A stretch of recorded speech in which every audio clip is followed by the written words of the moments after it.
안녕하세요. 오지랖 덕분에 산 30대 여자입니다. 우리는 남에게 오지랖 부리지 마라 라는 말을 자주 하고 또 듣기도 하죠. 특히나 가까운 곳에 살곤 있지만 그 사정은 다 모르는 이웃 간에 가정에는 나름의 이유들이 다 있으니 모르는 사람이 괜히 가족들 일에는 끼는 거 아니다 라고 하면서 오지랖을 유난스럽고 쓸데없는 짓으로 치부하잖아요. 근데 그 오지랖이 한 사람의 인생을 살릴 수 있다고 해도 그게 쓸데없는 참견일까요? 오지랖 덕분에 살아남게 된 저는 남의 일이니 모른 척 넘어가는 것보다 차라리 한번 유난스러운 참견쟁이가 되는 게 낫지 않나 싶습니다. 제가 이런 생각을 갖게 된 건 얼마 지나지 않은 제 인생에 있어서 미스테리하고 기이한 한 사건 때문이었어요. 저는 프로그래밍 회사에 다니고 있습니다. 그래서 저희 회사의 고객은 개인이 아닌 기업들이에요. 근데 저도 사실 이 일을 시작한 지는 얼마 안 됐고요. 원래 30 초반까지만 해도 비서 일을 했었는데 7년 하고 나니까 제 길이 아닌 것 같은 거예요. 참 일찍도 알았죠.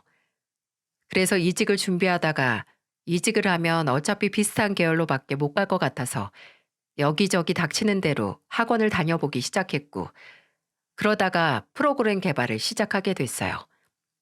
솔직히 아직 회사를 다닌 지 3년도 안 돼서 뭐가 뭔지 내가 잘하고 있는 건지 다른 사람들은 코드를 전부 외워서 하는데 저는 아직도 선배들에게 물어보고 귀동냥 하는 걸로 일하고 있긴 해요. 근데 신기한 건 잘 못하고 제대로 알지도 못하는데 뭔가 이 길이 제 적성 같다는 느낌이 든다는 거예요. 왜 사람이 눈에 보이는 긍정적인 성과가 없으면 금세 흥미가 식기 마련이잖아요. 근데 저는 잘하지도 못하고 지금도 이것도 하나 못하냐 혼나도 흥미가 식기는커녕 빨리 잘하고 싶다는 욕심만 나더라고요. 무식해서 용감한 건지 모르겠지만 아직까지도 열심히 다니고 있습니다. 새로운 일을 시작해서 회사를 옮기고 나서는 사적인 시간에도 거의 일을 배우는 데 쓴 터라 정말 바쁘게 살았어요. 그래서 늘 만나는 사람만 만나고 인간관계를 할 시간도 없었죠. 근데 제가 그렇게 새로운 일과 씨름을 할 동안 제 주변에만 무려 5명이 결혼을 하더군요. 31만 넘어도 하나 둘 간다고 하더니만 상황에 휩쓸린 건 아니지만 그래도 나도 이제 어느 정도 일에 익숙해졌고 이제는 제 사생활을 찾고 싶어서 지인을 통해서 소개를 받게 됐어요. 그리고 그건 제 인생에 있어서 2번 다시 일어나선 안 될 일이었죠.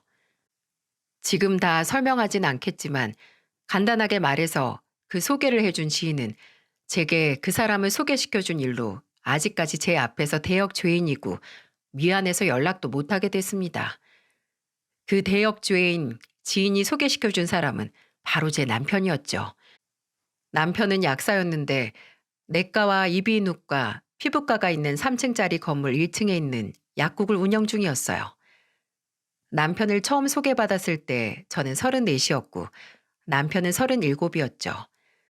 둘 다 다소 늦은 나이에 만난 만큼 그런 소개 자리도 어색했는데 참 어색해서 웃는 건데도 남편의 미소가 참 예쁜 거예요. 저는 애매하게 입꼬리를 올리면서 웃는데 그 사람이 웃는 모습은 왜 저리 해맑게 보이는지 그리 동안도 아닌데 웃으면 청량한 소년 같기도 했습니다. 이게 바로 첫눈에 빠지는 건가 싶을 정도로 미소에서 밝은 기운이 뿜어져 나오는 것만 같았는데 미소뿐만 아니라 성격도 서글서글 하더군요. 남편도 제게서 좋은 인상을 받았는지 저희는 처음 만나는 자리에서 금세 다음번 만남까지 약속하게 됐어요. 남편은 참 감정에 솔직한 사람이었어요. 저는 무뚝뚝하고 과묵한 성격보다는 차라리 자기 감정을 잘 표현하는 사람을 좋아해서 남편과 연애하면서 속 답답할 일은 없었습니다. 챙겨 먹는 영양제가 많긴 했는데 그렇다고 해서 비실비실한 건 아니었고 운동도 열심히 해서 건강한 정신에 건강한 몸이라는 인생의 목표를 그대로 실행하는 사람 같았죠. 저희는 1년 동안 연애를 하고 나니 어느새 저는 35, 남편은 38이 됐고 자연스럽게 미래에 대한 이야기가 오고 가면서 저희는 결혼을 준비하게 됐어요. 다행인지 불행인지 저는 처음에는 시댁에서 환영받는 며느리였습니다. 시댁에 인사를 드리러 가기 전부터 남편이 계속 제게 뭐 먹고 싶냐고 엄청 물어봤었거든요. 엄마가 너 그날 먹고 싶은 음식 알아오래. 최고로 맛있게 해준다고 뭐든 말하라고 하시는데 이미 이때부터 기분이 좋았었죠. 아직 만나보지도 못한 시어머니께서 제게 맛있는 걸 해주신다고 하니 말입니다. 인사를 하러 간 당일에 시어머니께서는 정말 제가 좋아하는 음식들을 만들어 놓고 기다리고 계셨어요.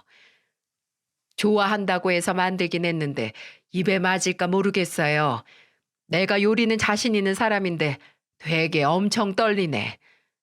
엄마, 며느리가 무슨 음식 평가하는 사람도 아닌데 왜 떨려요? 벌써 며느리 사랑 받으시려고요? 예, 며느리가 나 좋아해주면 좋지. 많이 먹어요.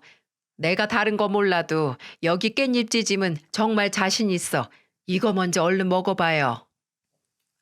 아직도 기억이 나는 건 그때 먹었던 깻잎찌짐이 정말 맛있다는 거였어요. 들깨기름을 듬뿍 넣고 마지막에 들깨가루까지 넣어서 고소함이 일품이었죠. 저는 제가 먹어본 깻잎 요리 중 가장 맛있다고 했고 시어머니께서는 해맑게 웃으셨어요. 그때 시어머니께서 웃는 게 남편 웃는 얼굴이랑 똑같아서 새삼 놀랐던 기억이 나네요. 모자지간인데 닮은 게 이상한 건 아니지만 진짜 판에 똑같이 찍어낸 것처럼 닮았더라고요. 그리고 중요한 건 두 사람이 닮았던 게 웃는 모습만이 아니라는 거였죠. 시어머니께서 푸짐하게 만들어주신 음식을 배부르게 먹고 나서 본격적으로 결혼 준비 이야기를 했는데 그때 시어머니께서 예상 못한 이야기를 하시더라고요.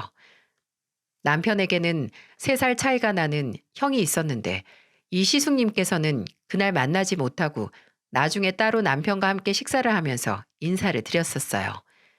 초등학교 선생님이었는데 굉장히 점잖고 과묵한 분이셨죠. 동생인 남편과는 정반대처럼 보였고요. 근데 시숙님이 원래 결혼하고 나서 3년 동안 시어머니와 함께 살다가 얼마 전 분가를 했다고 하시더라고요. 내가 혼자 되고 나서 많이 쓸쓸해하니까 큰애네가 결혼하고 나서 나 걱정해서 같이 살았거든. 그래도 다 큰 자식 가정 꾸린 후에 계속 같이 살 수는 없는 노릇이라서 내보내고 걔네 분가할 때 내가 고마워서 집 마련하는 데 도움 좀 줬었어. 물론 자식 떠나보내는 거야 당연한 거지만 아휴 그래도 있었던 게 없어지니까 더 공허한 거야. 내가 원래 혼자 잘 살던 사람도 아니니 더 그랬지. 시어머니께서는 몇 년 전 남편의 아버지와 이혼을 하셨는데 그때는 이혼 사유에 대해 시어머니도 남편도 설명을 안 해줬어요. 그냥 이혼 후 시어머니가 얼마나 힘들었고 또 외로웠는지만 말했죠. 그래서 시숙님이 결혼하고 나서 모시고 살았던 거고요. 근데 시어머니는 그런 시숙님이 분가한 후에 아무래도 갑자기 다시 또 혼자가 된 게 무서우시다고 하셨습니다. 그래서 그런데 혹시 너네 결혼하고 나서 딱 1년만 나랑 살아주면 안 되니? 1년 후에 분가할 때는 내가 기태집 얻을 때처럼 성의 표시로 도와줄게. 아니 그냥 보태주기만 하는 게 아니고 아파트 얻어줄 테니까 한번 생각해 보렴. 여기 보면 넓지 않니? 방도 남아 돌고. 3명이서 살기 나쁘지 않을 거야. 예전에는 넷이서 살아도 여유롭기만 했으니까. 시어머니의 갑작스런 합가 이야기에 놀라긴 했어요. 옆에 있는 남편도 처음 듣는 이야기 같더라고요. 시어머니는 강요하는 건 아니고 부탁하는 거니까 한번 둘이서 생각해보고 상의 후에 알려달라고 하시더군요. 나중에 남편과 이야기를 하면서 들어보니 사실 남편도 형이 나가 살기 시작하면서 시어머니께서 혼자 사시는 게 걱정이 됐었다고 하더군요. 아무래도 외로움을 많이 타시는 분인데 아버지와 이혼 후에는 그게 좀 더 심해진 것 같다고요. 그렇다고 제게 시어머니를 꼭 모시고 살아야 한다고 한 건 아니고 제 의견을 물어보더라고요. 솔직히 말하면 당연히 합가를 원했던 건 아니었죠. 근데 시어머니께서 제게 그 이야기를 털어놓기 위해 제가 좋아하는 음식을 상다리가 휘어지도록 차려놓고 준비를 해두셨다는 게 좀 짠했습니다. 저희가 거절할까 봐 1년이라는 기간과 아파트라는 보상을 거신 것도 되게 처절해 보이기까지 했고요. 괜히 그 넓은 집에 혼자 지내는 시어머니 생각도 드는데 1년이면 그리 길지 않을 것 같았습니다. 그래서 남편에게 그럼 딱 1년만 시어머니와 함께 살자고 말했고 저희는 식을 올리고 나서 시댁에서 신혼생활을 시작했어요. 지금 와서 하는 말이지만 그 어떤 사내 진미로 음식으로 저를 현혹시켰어도 아파트가 아니라 빌딩 한 채를 보상으로 준다고 했어도 저는 그 합가를 아니 결혼 자체를 하면 안 됐었습니다. 결혼하고 나서 초반에는 참 편했어요. 시어머니께서 음식도 다 해주시고 살림도 제게 너는 밖에서 일만 잘하고 들어와라 라고 하시며 손도 아예 못 대게 하셨거든요. 딸 같은 며느리라고 하시더니 정말 저를 애지중지 귀중한 딸처럼 여겨주셨죠. 제가 출근이 8시, 퇴근이 5시였는데 제가 퇴근하기 30분 전부터 시어머니는 늘 오늘 저녁은 뭐 먹고 싶냐는 문자를 남겨놓으셨어요. 제가 비가 와서 수제비가 먹고 싶다고 하면 집에서 시어머니께서 포슬포슬한 감자가 들어가 있는 감자 수제비를 만들어 놓고 계셨고 얼큰한 게 먹고 싶다고 하면 집에서 칼칼한 동태찌개를 만들어 주셨어요. 저는 친구들 사이에서 부러움을 한 몸에 받았습니다. 처음에는 왜 신혼부터 합가를 하냐고 저를 말렸던 친구들도 그런 시어머니라면 모시고 살만하다고 할 정도였어요. 근데 저는 그런 시어머니가 어딘지 편하지만은 않았습니다. 왜냐고요? 이걸 어떻게 설명을 해야 할까요?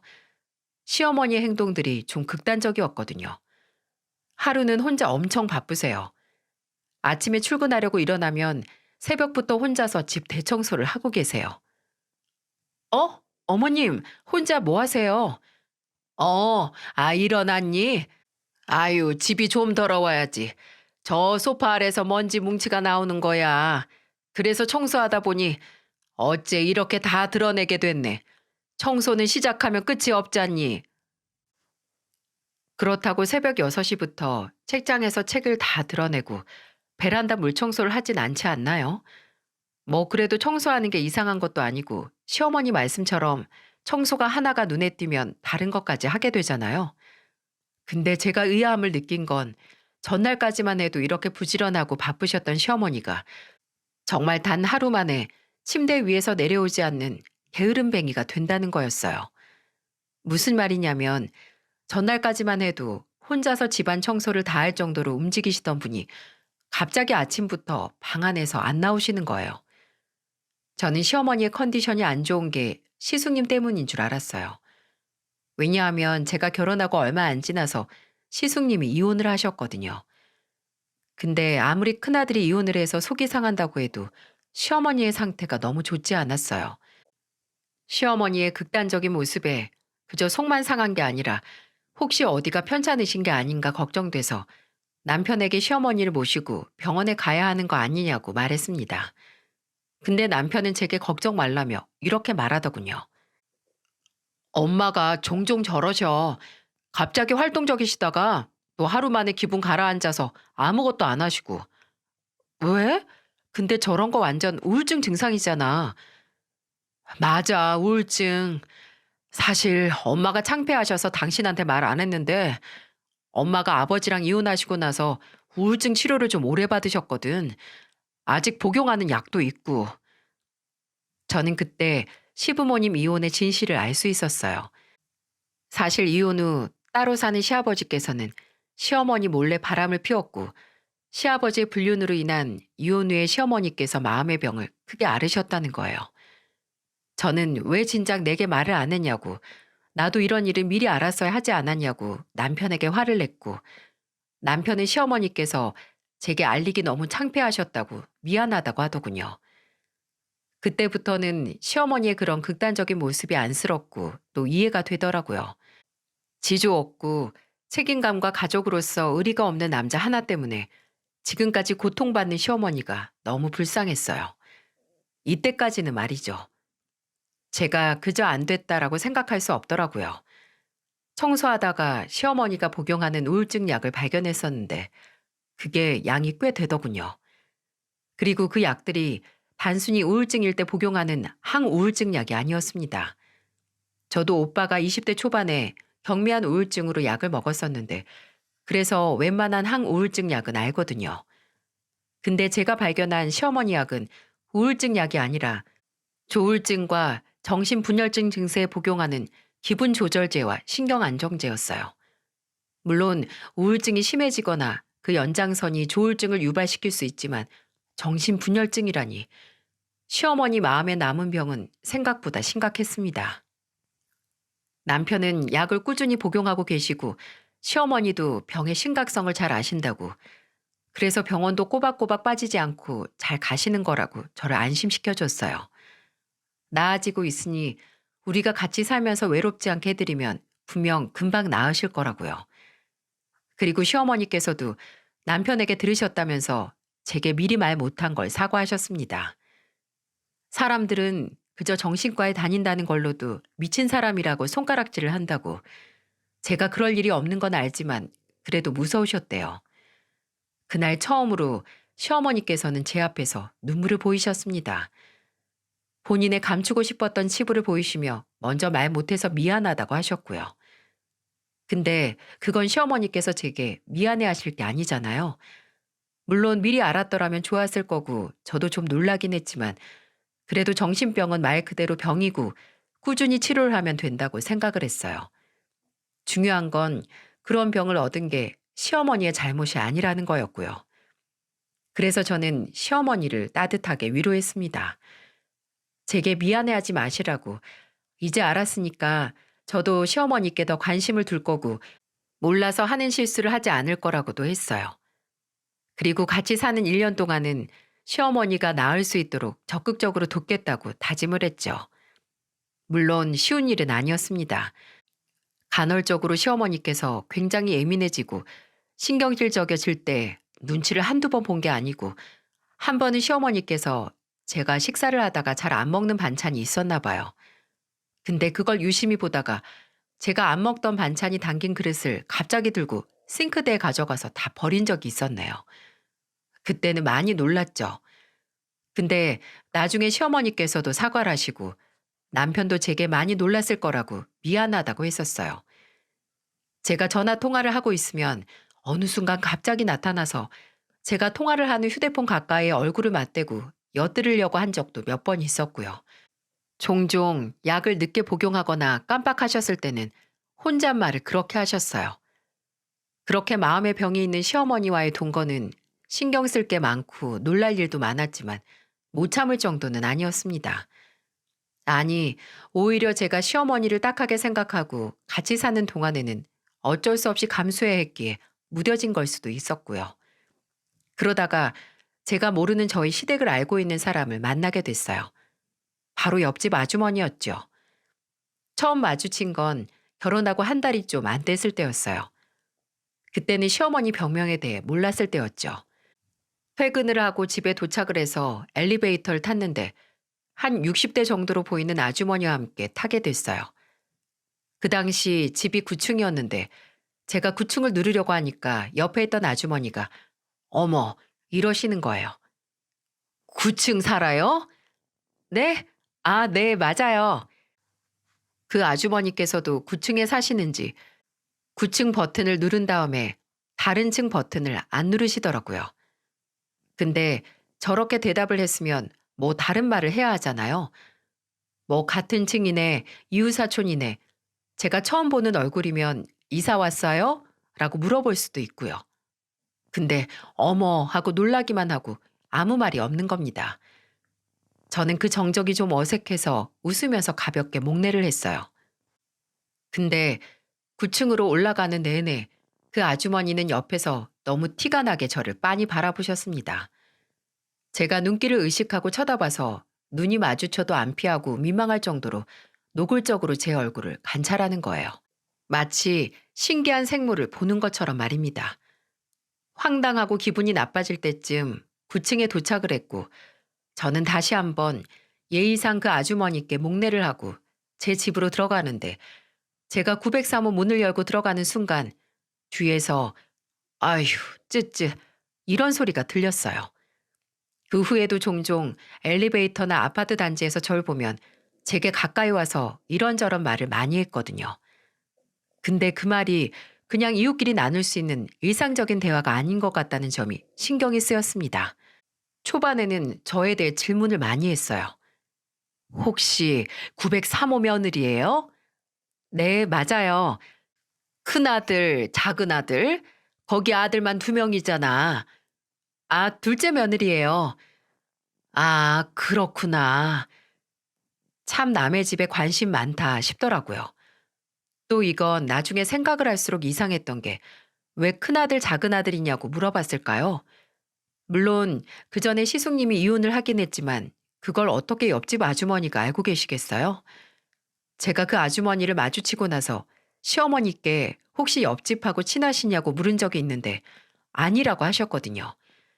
10여 년 이웃으로 살아서 마주치거나 인사 정도는 했어도 대화 나눠본 적은 없으시다고요. 이웃이었으니 시숙님이 결혼하고 합가를 했을 때 마주쳐서 결혼한 아들이 있다는 건 알았어도 어떻게 그 후에 이혼한 건 알고 있었겠어요? 그때는 저도 경황이 없고 옆집 아주머니를 그저 오지랖이 좀 넓은 사람이라고만 생각을 해서 그 아주머니의 오지랖과 저희 집에서 일어나는 일을 엮어 생각하지 못했습니다. 근데 그 아주머니와 마주치면 마주칠수록 그 지나친 관심이나 오지랖이 성가시기만 한 게 아니라 혹시 싶더라고요. 왜냐하면 시어머니의 이상행동은 점점 심해졌고 아주머님은 저를 마주칠 때마다 잘 지내냐고 괜찮냐는 말을 하셨거든요. 시어머니는 꾸준히 치료를 받고 저도 남편도 그런 시어머니에게 도움이 되기 위해 노력은 했지만 이상하게 나아진다기보다는 뭔가 더 심해지는 것만 같았습니다. 한 번은 시어머니께서 친구분들과 담양에 놀러 가신다고 주말 아침 일찍 준비해서 나가셨는데 1박 2일 하고 오신다던 분이 나간 날 초저녁 일찍 들어오신 거예요. 어머님, 왜 벌써 오세요? 주무시고 오신다고 하셨잖아요. 아유, 열불이 나서 그냥 나 혼자 왔어. 빌어먹을 여편네들 사람을 그렇게 조롱하고 욕하면 지들 인생이 좀 재밌어지나? 별꼴이야 진짜. 시어머니는 같이 간 친구분들이 본인에 대한 험담을 했고 그게 기분이 나빠서 혼자 집에 오신 거였어요. 그때는 속상하셨겠다고 집에서 저희랑 있자고 하면서 시어머니를 다독였는데 어쩌면 이게 시어머니의 피해 망상이었을 수도 있었겠다는 생각이 얼마 지나지 않아서 들게 됐네요. 시어머니께서 대뜸 저한테 그러시더라고요. 너는 네 친정이나 친구들한테 내 욕 안 하니? 무슨 의도로 저런 말씀을 하시는 거지 싶었어요. 아니, 물론 저는 가족에 대한 험담은 어쨌든 제 얼굴에 침 뱉기라고 생각을 해서 시어머니에 대한 험담도 다른 사람에게 한 적이 없었어요. 근데 만약 한다고 해도 저 물음에 네, 하는데요? 라고 대답할 사람이 얼마나 있겠어요? 저는 웃으면서 당연히 안 한다고 어머님에 대한 욕할 게 뭐가 있냐고 라고 대답을 했는데 시어머니는 그 말에 만족을 못 하셨는지 계속 아닌데 하는 것 같은데 라고 중얼거리시더라고요. 시어머니가 집에서 이러시는데 그 옆집 아주머니가 마주칠 때마다 제 안위를 묻는 게 점점 더 의아해질 수밖에 없었죠. 그때가 좀 더운 날이었는데 제가 차 안에 에어컨 냉기가 싫어서 긴팔을 입은 적이 있는데 그런 저를 보고 대뜸 왜 긴팔 입었냐고 하신 적이 있었어요. 제가 아, 차 안은 좀 춥더라고요. 라고 하면 좀 미심적인 얼굴로 아, 그래요? 라고 하시고 또 분리수거나 음식물 쓰레기 버리러 나가서 있으면 얼마 지나지 않아서 그 아주머니도 나오셔서 쓰레기를 버리더라고요. 그래서 더 자주 마주쳤던 것 같아요. 그럼 제게 또 왜 혼자 나왔냐, 남편이 이런 거 잘 안 버려주냐고 하다가 사이는 좋냐고 약간 선 넘는 질문도 막 던지셨고요. 가장 황당했던 건 따로 있는데 하루는 아파트 현관문 앞에서 마주친 제게 아주 심각한 얼굴로 물으셨습니다. 어젯밤에 막 큰 소리 나던데 세댁 혹시 들었소? 큰 소리요? 아니요, 저는 못 들었는데 몇 시예요? 그때가 12시 다 된 시간이었지. 나는 뭐 우당탕하고 소리가 크게 나서 새댁집인가 보다 했지. 아니요? 네, 저희 집은 아니에요. 그때쯤엔 다들 자고 있었고요. 그럼 다행이고. 근데 그래도 혹시 뭐 큰 소리 날 만한 일 있으면 말해줘야 돼. 알았지? 괜히 혼자 끙끙 앓지 말고. 무슨 일 있으면 우리 집으로 와. 바로 옆이니까. 그때는 그냥 웃으면서 알겠다고 말씀만이라도 감사하다고 말했는데 그 다음에도 몇 번 제게 밑도 끝도 없이 별일 없지? 괜찮지? 이런 말을 하시기 시작하시는 거예요. 아예 제게 건네는 전용 인사가 괜찮아? 였습니다. 처음에는 그냥 걱정이 좀 많은 분인가 했는데 점점 뭐지? 싶어서 답답하고 날 대체 어떻게 보길래 저렇게 매사에 노심초사일까 좀 짜증도 나서 또다시 제게 별일 없냐고 묻는 아주머니에게 말했습니다. 별일 없죠. 혹시 뭐 있어야 하나요? 어? 아니, 그런 건 아니고 그냥 무슨 일 있을까 봐 그러지. 그러니까 무슨 일이요? 말씀을 해 주셔야 제가 알죠. 제가 그렇게 말하고 빤히 보니까 아주머니는 별거 아니라고 아니면 됐다고 하시면서 후다닥 집 안으로 들어가셨어요. 저는 오지랖을 부리다가 제가 좀 세게 나오니까 당황했다고만 생각했습니다. 맞아요. 저는 그때 옆집 아주머니의 관심을 그저 오지랖이라고 생각했습니다. 근데 그건 일종의 경고였어요. 집안에서 일어나는 일에 대해 모르는 건 옆집 아주머니가 아니라 그곳에 사는 저였거든요. 그리고 그 진상은 제가 결혼하고 7개월 정도 흘렀을 때가 수면 위로 올라왔습니다. 그날은 회사에서 점심에 먹은 게 얹혀서 속이 좋지 않았어요. 근데 늘 그랬듯이 퇴근 시간 전에 시어머니께서 저녁 뭐 먹고 싶냐고 하셨고 저는 속이 안 좋아서 오늘은 저녁을 안 먹고 그냥 자야겠다고 답장을 했어요. 근데 시어머니께서 별다른 답장이 없으시더라고요. 그리고 퇴근 후 집에 도착을 했는데 집안에서 김치찌개 냄새가 나더라고요. 지와 네가 입맛 없다고 해서 신김치 넣고 찌개 했어. 너 이거 좋아하잖아. 아, 어머님 진짜 맛있을 것 같은데 제가 입맛이 없는 게 아니라 속이 안 좋은 거라서요. 오늘은 그냥 위 보호제만 먹고 빨리 쉬려고요. 죄송해요. 남겨두시면 내일 꼭 먹을게요. 그럼 지금 밥을 안 먹겠다고? 제가 시어머니가 만든 찌개를 안 먹겠다고 하니 아니 아파서 못 먹겠다고 하자 순간 와장창 하는 소리가 났습니다. 저는 어디서 뭐가 날아와서 유리창이 깨진 줄 알았어요. 근데 그건 식탁 위에 뚝배기 그대로 찌개를 옮겨두셨던 시어머니가 찌개가 든 뚝배기를 그대로 식탁 위에 뒤엎어버리는 소리였습니다. 처음에는 옮기시다가 떨어뜨리셨나 해서 기겁을 하면서 다가갔는데 어째 저를 노려보는 시어머니 눈이 실수를 한 사람의 눈이 아니었네요. 어머님, 괜찮으세요? 혹시 다치신 건... 야, 너 착한 척 하지 마. 네? 어머님, 갑자기 왜 이러세요? 시애미가 힘들게 만든 음식은 거들떠 보지도 않던 게 왜 갑자기 착한 척이야? 야, 네가 그렇게 잘났어? 네가 뭔데 상전 행세야, 행세가? 내가 너까지 거 밥 해주려고 집에 상주하는 사람인 줄 알아? 일단 진정하시고요, 어머님. 오늘 무슨 일 있으셨어요? 혹시 약 드시는 거 깜빡하셨어요? 뭐? 하, 그래. 너도 그렇지? 너도 나 미친 인간 취급하는 거지? 미친 시애미가 약 안 먹고 너한테 꼬장 부리는 거라고 그렇게 생각하는 거잖아. 너, 네 친정엄마한테도 그러지? 회사 가서도 우리 집에 미친 시애미 있다고 욕하고 다니는 거 맞잖아. 진짜 아직도 등골이 서늘한데 눈앞에서 이미 제정신이 아닌 사람을 마주한다는 게 상상보다 더 무서운 일이더라고요. 순간 일단 시어머니에게서 멀어져야겠다고 생각을 했는데 그 생각을 하는 순간 시어머니가 제게 무섭게 달려들어서 머리채를 잡고 흔들기 시작했어요. 아, 어머니, 이거 놓고 말하세요. 내가 너 처음부터 마음에 안 들었어. 멍청한 것 같으니 아주 맞춰주니까 지가 뭐라도 되는 줄 알고 말이야. 너 오늘 잘 걸렸다. 오늘 내가 널 아주 반쪽으로 만들어 버릴 거야. 시어머니는 마치 뭐가 들린 사람처럼 제 머리채를 잡고 뒤흔들고 심지어 때리기까지 했습니다. 이 사람이 정말 내가 아는 그 시어머니가 맞나라는 충격과 폭력의 피해자가 됐다는 생각에 정신을 차릴 수 없었어요. 저는 있는 힘껏 시어머니의 갈퀴 같은 소나기에서 벗어나 휴대폰 하나만 챙기고 집을 나왔어요. 너 이리 안 와? 라고 소리치는 시어머니의 목소리가 들리는데 엘리베이터는 1층에 있고 이거 기다리다가 시어머니한테 다시 머리채를 잡힐 것 같아 계단으로 내려가려고 했습니다.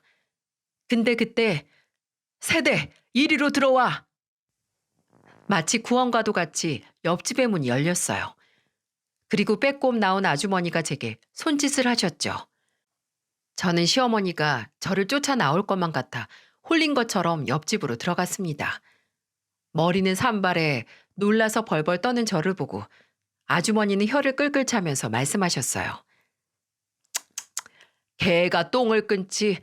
아유, 저 옆편에 또 시작이구만. 아이고, 불쌍해라. 아주머니는 제 산발이 된 머리를 손으로 쓱 빗겨주시더니 들어오라며 저를 본인 집 거실로 데려가셨어요. 그리고 제가 어느 정도 진정이 되고 나서 또 시작이라니 그게 무슨 말씀이세요? 혹시 저희 어머님 그전에도 저렇게 이상해진 거 본 적 있으세요? 라고 물었습니다. 그랬더니 아주머니는 근심이 가득한 얼굴로 한숨을 쉬셨어요. 그리고 말씀해 주셨습니다. 왜 지금까지 저만 보면 관심을 쏟고 걱정하셨는지 말입니다. 그 아파트에 오래 살긴 했지만 아주머니가 저희 시어머니를 본격적으로 인식하게 된 계기는 몇 년 되지 않았다고 해요.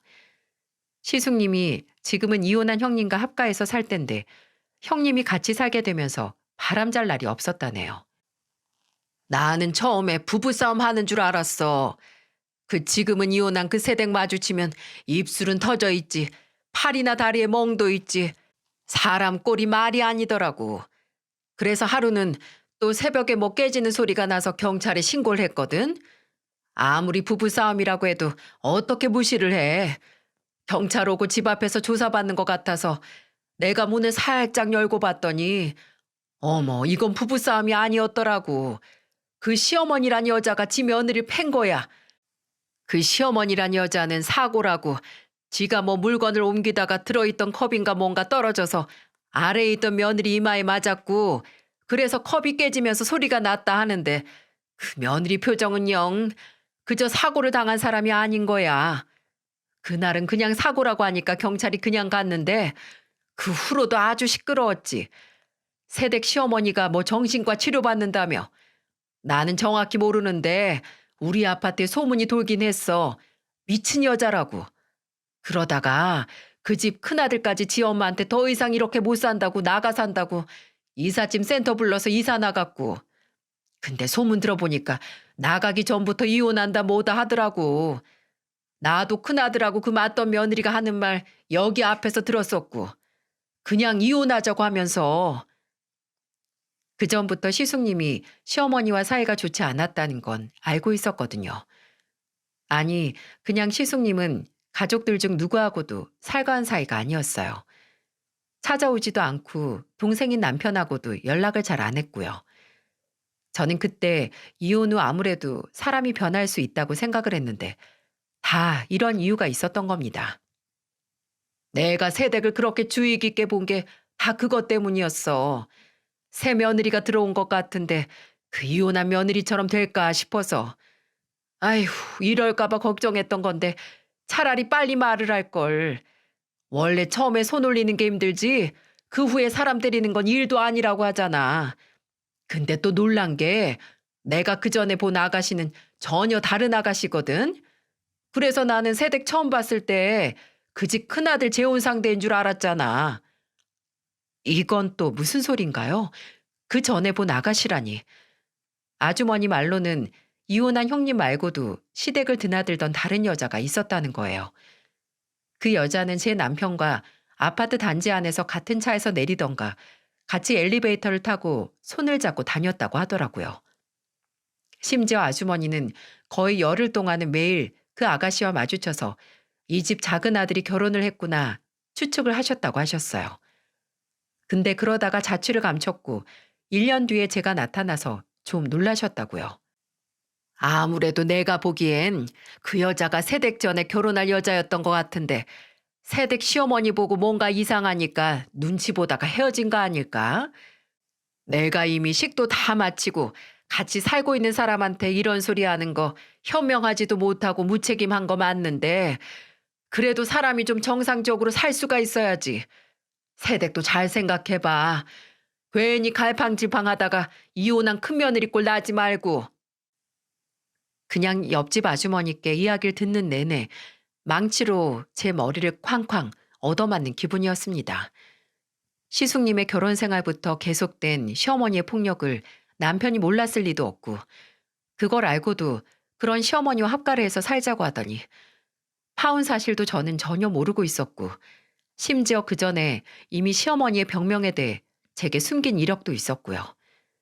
이쯤 되면 이건 저를 위한 선의의 거짓말이나 실수가 아니었습니다. 의도적이고 습관적인 거짓말이었죠. 저는 옆집 아주머니 집을 나왔습니다. 그때가 7시가 다 되어가던 시간이었어요. 남편은 보통 집에 7시 20분에서 30분 정도에 도착을 해서 저는 아파트 밖으로 나가서 퇴근하고 돌아올 남편을 기다렸죠. 중간중간 혹시 시어머니가 다시 저를 찾으러 올까 무서워서 진짜 숨어서 기다렸습니다. 35분 정도 됐을 때 남편의 차를 발견했고 저는 남편이 저를 보고 세운 차 안에 탔어요. 여보, 갑자기 뭐야? 나 기다리고 있었어? 저는 시어머니에게 아무 연락도 못 받았는지 어리둥절한 표정의 남편을 보고 말했습니다. 바른 대로 말하라고요. 나 아까까지만 해도 당신 어머니한테 내 시어머니한테 맞았어. 머리채 잡혀서 머리건 어깨건 할 것 없이. 뭐? 그게 무슨 소리야? 근데 그것보다 내가 충격인 건 이게 어머님이 처음으로 저지른 일이 아니라는 거야. 아주버님 이혼, 그것도 다 어머님 때문이라며. 같이 살았던 형님이 사는 내내 어머님한테 맞았다며. 어떻게 그런 집에 날 데려가서 살 생각을 해? 당신도 당신 형이랑 똑같이 되고 싶어? 나를 형님 대신 어머님 스트레스 풀기 위한 샌드백으로 만든 다음에 이혼하고 싶냐고. 저는 그뿐만 아니라 당신 파혼 사실도 다 안다고 말했습니다. 이제 당신 말을 믿을 수가 없다고 하면서요. 남편은 한동안 말이 없었어요. 그저 지가 무슨 할 말이 있겠어요? 그러다가 그러더라고요. 원래 이혼을 한 형님에게 폭력을 썼던 건 신경안정제를 잠깐 끊었을 때만 그랬던 거고 시숙님이 집을 나간 후에 시어머니도 반성을 많이 하셔서 약을 챙겨 드시게 됐다고요. 그리고 시숙님이 이혼을 한다고 했을 때도 충격을 받아서 그 이후로는 절대 그러지 않겠다고 다짐을 해서 저와 함께 사는 건 괜찮을 거라고 생각했다는 겁니다. 제게 미안하다고 연신 사과를 하면서 시어머니가 원래 나쁜 분이 아니고 그저 병 때문에 그러시는 건데 자식이 돼서 그 문제로 모른 척하고 산다는 게 쉽지 않았다고 호소도 하더군요. 시어머니의 병은 고립되고 외로울수록 더 안 좋아졌다고요. 그래도 제가 못 살겠다면 1년 다 채우지 않고 그냥 나가서 둘이서만 살자고 했습니다. 그 대신 본인이 시어머니를 설득할 수 있게 시간을 좀 달라고 하더라고요. 저는 그때 일단 알겠다고 했습니다. 당장 헤어질 생각까지는 없었기에 제게 진심으로 사과를 하고 해결 방안을 내놓은 남편을 다시 한번 믿어보고 싶었어요. 참 멍청한 생각이었죠. 그리고 남편과 집으로 돌아갔을 때 시어머니는 또 울고 계셨습니다. 지화야, 어디 갔었어? 내가 널 얼마나 찾았는데. 미안하다. 내가 그러려고 그런 게 아니라 오늘 약을 제때 안 먹어서 그래서 그랬어. 미안하다, 지화야. 내가 미안해. 근데 아무리 생각을 해도 남편의 약속과 시어머니의 눈물을 믿어도 될지 의문이 생기더군요. 또다시 언제 어떻게 바뀔지 모르는 시어머니와 언제든 다시 거짓말을 할 수 있는 남편. 저는 다음날 아침 6시에 거실과 주방 식탁 속에 녹음기를 설치했어요. 일할 때 회의 시간에 쓰던 오래된 녹음기인데 저는 제가 없을 때 시어머니와 남편이 대체 무슨 대화를 하는지 내가 모르는 내용의 대화를 하지 않는지 확인해야 했어요. 어쩌면 시어머니의 피해 망상이 제게도 옮은 건 아닌지 싶었죠. 하지만 다행히 제 의심은 단순히 시어머니처럼 형체 없는 걸 쫓진 않았습니다. 녹음된 음성 파일을 확인했을 때 알 수 있었죠. 제가 일찍 출근을 하고 나서 아침 식탁 앞에서 시어머니와 남편이 한 대화 내용이었는데 식사를 하고 있었는지 식기 부딪히는 소리와 쩝쩝거리는 소리가 나더군요. 엄마, 좀 조심하라고 했잖아요. 왜 그 성질을 못 죽이고 벌써 그래요? 지화 당장 이 집 나간다고 난리예요. 그 고얀 게 밥 안 먹는다고 쌍심질 켰는데 어떻게 가만히 있니? 지금은 일단 엄마 설득한다고 기다리라고 하긴 했는데 저러다가 진짜 집 나갈 수도 있어요. 아직 혼인신고도 안 했는데 진짜 헤어지자고 하면 어떡해요? 나도 형꼴 나라고요? 그러니까 내가 일찍 하라고 했잖아. 예, 그래도 아예 시까지 올리고 여기 기어 들어와서 산 걸 보면 그 전에 회원인지 뭔지 하던 애보다는 애가 좀 떨어지는 것 같긴 하다. 잘 구슬려봐. 엄마 불쌍하다고 1년만 채우자고. 아, 그럼 그 안에 혼인신고를 하거나 아니면 애라도 들어서지 않겠니? 뭐가 됐든 일단 엄마나 좀 조심하세요. 완전히 눌러 살기 전까지는 제발 자중 좀 하시라고요. 다 된 밥에 재 빠뜨리지 말고. 이 녹음본을 들었을 때 제가 느낀 배신감은 이루 말할 수 없을 정도였습니다. 역시나 싶다가도 그래도 이렇게까지 했다고? 하는 생각에 인류애가 바닥이 나버리더라고요. 그 전에 파혼을 한 여자는 결혼 전에 이미 시어머니의 실체를 알고 도망갔으니 제게는 시어머니에 대해 일체 비밀로 해왔던 거예요. 제정신 박힌 여자는 지 엄마 보고 다 도망갈 걸 알았으니까요. 그리고 분명 지 엄마를 설득하겠다고 했던 놈이 지 엄마랑 짜고 저를 설득할 생각을 하더군요. 근데 기겁을 할 만한 건 이뿐만이 아니었다는 거예요. 제가 이전에 시어머니와 남편은 닮은 게 웃는 얼굴뿐만이 아니라고 했었죠. 제가 남편이 항상 챙겨 다니는 약통에서 이상한 걸 발견을 했었거든요. 하루에 복용할 영양제를 따로 약통에 가지고 다녔는데 아무리 봐도 그 약통 안에 있는 알약 하나가 너무 눈에 익은 겁니다. 매일 아침 저녁 시어머니가 챙겨 먹는 약들 중 비슷한 게 있었거든요. 그래서 혹시나 싶어서 시어머니가 드시는 약이랑 남편이 먹는 영양제 하나를 비교해 봤는데 크기, 모양, 색깔뿐만 비슷한 게 아니었어요. 약에는 구분할 수 있게 알파벳이나 숫자가 적힌 약이 있는데 두 약이 똑같은 글자가 찍혀 있는 거예요. 심지어 두 개를 들고 다른 약국에 가서 물어보기까지 했어요. 약사는 둘 다 같은 신경안정제라고 했고 주로 초기 정신분열증에 쓰인다고 하더군요. 웃는 얼굴만 비슷한 게 아니라 병도 유전이었네요. 남편 또한 시어머니와 같은 정신분열증을 앓고 있었고 그걸 제게 속인 채 결혼을 한 거예요. 이 무슨, 아니 정신병이 잘못은 아니지만 적어도 결혼 전에 제게 말을 했었어야 하는 거 아닌가요? 저는 분명 시어머니께서 정신분열증이 있다는 걸 조금 늦게 안 후에 남편에게 물어봤습니다. 유전병이면 혹시 남편이나 나중에 아이를 낳았을 때 위험한 거 아니냐고요. 근데 남편은 정신분열증의 유전 발병률은 5에서 10%고 스트레스 관리만 잘하면 괜찮다고 본인이 약사이니 걱정 말라고 했었거든요. 근데 이미 그 병을 다 알고 있으면서 제게 뻔뻔하게 그런 거짓말을 한 겁니다. 저는 더 이상 참을 수가 없었어요. 저를 기만하는 건 여기가 마지막입니다. 저는 그 약의 정체를 알게 된 날 남편 얼굴에 약을 던지며 말했습니다. 야, 이 자식아, 작작 좀 해라. 대체 나한테 숨기는 게 몇 개야? 네 이름은 강기준 맞아? 어떻게 이런 걸 숨겨? 내가 평생 모를 줄 알았어? 저는 고래고래 소리를 질렀습니다. 너랑 네 어머니의 미친 연극에 나를 희생양 만들 작정이었냐고 말입니다. 근데 아무 말이 없던 그 인간이 어떻게 했는지 아세요? 저를 때렸습니다. 방귀 낀 놈이 썩낸다고 감히 지가 제 얼굴을 두꺼운 손바닥으로 쳤어요. 와, 생전 처음으로 그렇게 세게 맞아봤습니다. 저는 골이 띵 하고 울리는 와중에 정신을 바짝 차려야겠다 싶어서 그 추악한 얼굴에서 눈을 떼지 않고 말했어요. 헤어지자고. 어차피 우리 법적으로 남남이나 다름없으니 내가 나가겠다고 했습니다.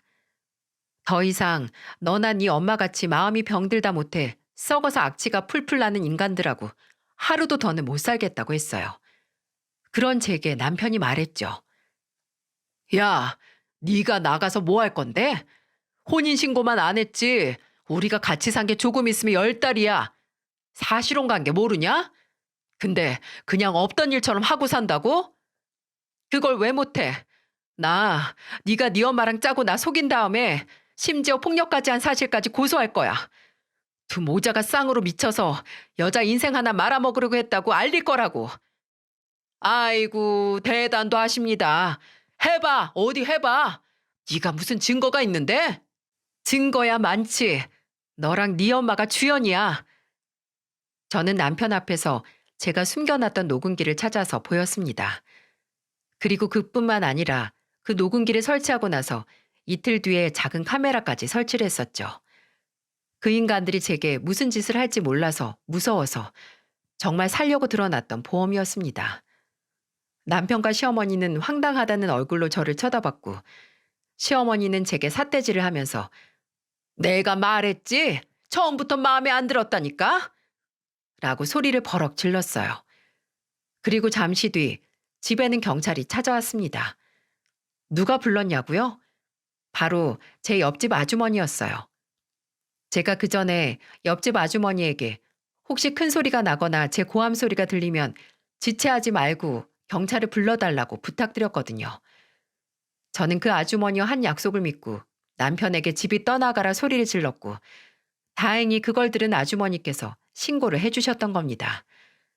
저는 경찰에게 방금까지만 해도 맞았다고 말했어요. 그리고 카메라에 다 녹화가 됐다고 증거물로 제출하겠다고 했죠. 남편은 그 자리에서 경찰에 연행돼서 조사를 받으러 경찰서로 향했는데 저는 녹음기에 시어머니가 저를 때렸던 걸 시인하는 내용도 있다는 걸 기억해서 시어머니도 그 자리에서 바로 신고를 했습니다. 한순간에 남편과 시어머니를 폭행으로 고소를 한 사람이 됐네요. 이혼은 아니었지만 저는 그 집에서 짐을 빼고 곧장 두 사람에게 폭행으로 인한 고소와 또 남편이었던 놈에게는 사실혼 파기로 인한 위자료를 청구했습니다. 제가 입은 물질적, 정신적 피해 보상을 제가 모은 증거를 바탕으로 고소를 한 거죠. 솔직히 말해 고소하는 과정은 물론 길고 힘들었지만 걱정은 아니었어요. 저는 제가 모을 증거물들을 전부 모았고 고소야 담당 변호사가 하는 거니까 믿고 맡겨야 했고요. 문제는 고작 돈을 받는다고 제 분노가 풀릴 것 같지 않다는 거였습니다. 위자료나 합의금을 받는다고 해도 그 인간은 어차피 약사로 떵떵거리면서 돈 벌고 살 거잖아요. 그리고 그 후에도 저와 같은 희생양을 지 엄마와 함께 찾을 수도 있고요. 그 꼴만큼은 보고 싶지 않은 저는 차라리 그 인간이 어떤 인간인지 그 인간이 돈벌이를 하는 곳에 알려야 한다고 생각을 했어요. 그래서 그 인간의 민낯을 낱낱이 고발하는 전단지를 만들었습니다. 그리고 저희 어머니와 함께 그 인간이 일하는 건물에 있는 병원에 전부 배포를 했어요. 전단지에는 파혼한 과거와 병력까지 숨긴 결혼 사기범, 끝내 폭력까지 써서 가정이 파탄났다. 한 여자의 인생을 망치려고 한 인간을 배불릴 수 없다는 내용이 적혀 있었죠. 꼬박 3일 동안 병원에 그 전단지를 두고 나오니 변호사를 통해 연락이 왔더라고요. 더 이상 하면 명예훼손으로 고소하겠다고 하면서요. 물론 그 인간도 가만히 있지 않고 제게 온갖 협박성 문자를 보냈는데 저는 그것도 다 캡처를 해서 모욕죄로 맞고소를 하겠다고 했습니다. 그 인간이 진짜 입에 담을 수도 없는 욕도 제게 했는데 그것도 통매음죄로 고소하겠다고 했죠. 그 후로는 연락이 일절 안 오더라고요. 지주제에 지킬 명예가 남은 건지 합의를 해서 끝내자고 하더군요. 더 큰 소송으로 번지지 않도록 저는 사실혼 위자료로 1,500만 원을 지급받았습니다. 그 지옥과도 같은 10달의 세월을 고작 돈으로 보상을 받은 게 아직도 이가 부득부득 갈리긴 하지만 그나마 제가 조금은 가벼운 마음으로 이렇게 사연을 보낼 수 있었던 건 지난달에 그 인간의 약국이 다른 곳으로 이전을 했다는 소식을 들어서입니다. 그 인간을 제게 소개시켜준 지인이 말하길 제가 뿌린 전단지로 건물 내 안 좋은 소문이 돌았고 병원을 이용한 환자들이 다른 약국을 가는 바람에 매출도 하락하고 병원에서도 말이 많아져서 이전을 한 거라고 하더라고요. 제가 느낀 고통이나 상처는 되돌려주지 못했지만 그래도 제가 나서서 폭로한 게 그 인간에게 영향이 갔다니 기분은 나아지더라고요. 저는 아직도 오랜만에 만난 사람에게 제 이혼 소식을 먼저 전하고 있지만 그래도 정말 그 인간들의 속셈대로 혼인신고를 했거나 먼저 아이가 생기지 않았던 게 천만 다행이라는 생각이 드네요. 그리고 한때는 정말 성가시기만 했던 오지랖이 제 미래를 구했다는 것에서 큰 깨달음을 얻었습니다. 그 옆집 아주머니에게는 나중에 다시 연락을 해서 만났어요. 그리고 제가 받은 위자료에서 소정의 보상금을 떼서 드렸죠. 아주머니께선 처음에 본인이 괜한 헛다리를 짚은 게 아닌가 갈등을 많이 하셨지만 그래도 차라리 창피하고 욕먹고 말지 사람을 살려야겠다 싶어서 나선 거라고 하시면서 다행이라고 제 탈출을 축하해 주셨습니다.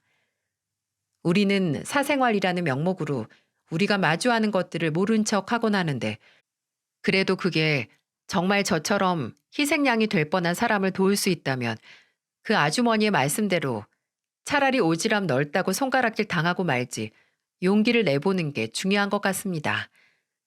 합리적인 의심과 계속되는 관심이 괜한 오지랖이 아닌 누군가의 용기로 불리는 날이 하루빨리 오길 바라며 제 사연을 이만 마치도록 하겠습니다.